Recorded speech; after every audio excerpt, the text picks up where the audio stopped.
Opinion poll 11 मार्च से 12 अप्रैल तक किए गए इस सर्वे में 57,566 लोगों की राय ली गई है। सर्वे सभी 543 सीटों पर किया गया है। सर्वे में मार्जिन ऑफ एरर ±3 से ±5% है। तो लोकसभा चुनाव के पहले चरण का शोर आज शाम थम जाएगा। उससे पहले एबीपी न्यूज स्वीप वोटर के फाइनल ओपिनियन पोल का नतीजा आ चुका है। लोकसभा की कुल 543 सीट में से एनडीए को कितनी सीटें मिलती दिख रही है और इंडिया गठबंधन के खाते में कितनी सीटें जाती दिख रही है, इस रिपोर्ट में देखिए।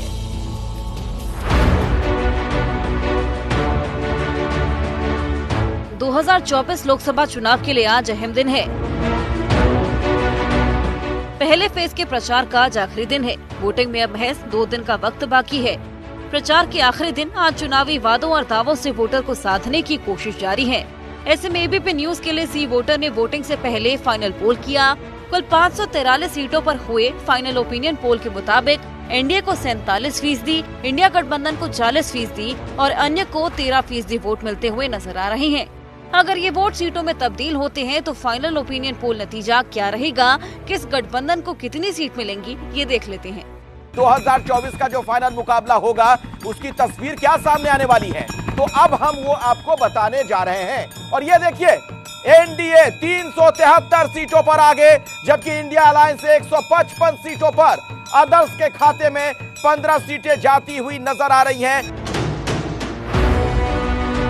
फाइनल ओपिनियन पोल में एनडीए को बढ़त मिलती हुई दिख रही है, लेकिन वो अपने मिशन 400 पार को पूरा करता नहीं दिख रहा। हालांकि 2019 के मुकाबले एनडीए के वोट शेयर में इजाफा होता हुआ नजर आ रहा है, तो इंडिया गठबंधन के लिए भी राहत की बात है, क्योंकि मुख्य विपक्षी गठबंधन की सीटों में भी बढ़ोतरी के संकेत मिल रहे हैं। हम निश्चित रूप से 400 पार कर लेंगे। 543 सीट के ओपिनियन पोल से पूरी तस्वीर साफ हो चुकी है। सी वोटर के सर्वे में एनडीए की सीटें पिछली बार की अपेक्षा बढ़ी हुई नजर आ रही हैं, लेकिन रुझानों में एनडीए 373 सीट तक पहुंच रही है, जबकि इंडिया गठबंधन को 155 सीट मिलती हुई दिख रही है। आंकड़े के खेल में नहीं जाऊंगा, पर कांग्रेस पार्टी को और इंडिया गठबंधन को स्पष्ट बहुमत मिलेगा, निर्णायक जनादेश मिलेगा, इसमें कोई शक नहीं है। मैं आंकड़े के खेल में नहीं जाऊंगा। ये 370 पार, 400 पार, ये सब नारे हैं।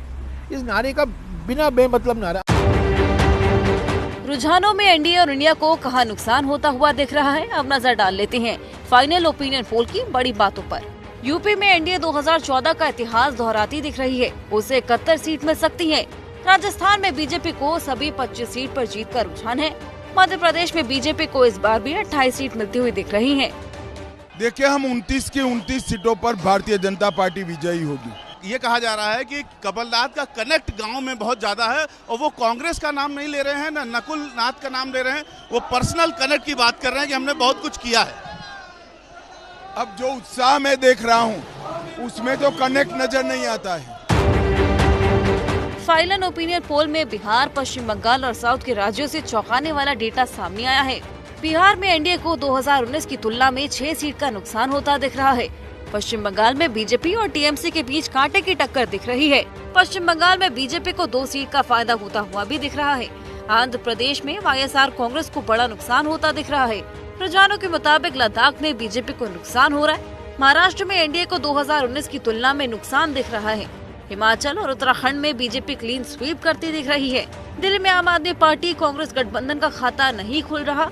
असम में बीजेपी का बेहतर प्रदर्शन दिख रहा है, तो एआईयूडीएफ का खाता नहीं खुल रहा। गोवा में बीजेपी और कांग्रेस को 1-1 सीट मिलती दिख रही है। तमिलनाडु और केरल में इंडिया गठबंधन की एक तरफा जीत के रुझान है। फाइनल ओपिनियन पोल में गुजरात में बीजेपी एक बार फिर क्लीन स्वीप करने जा रही है।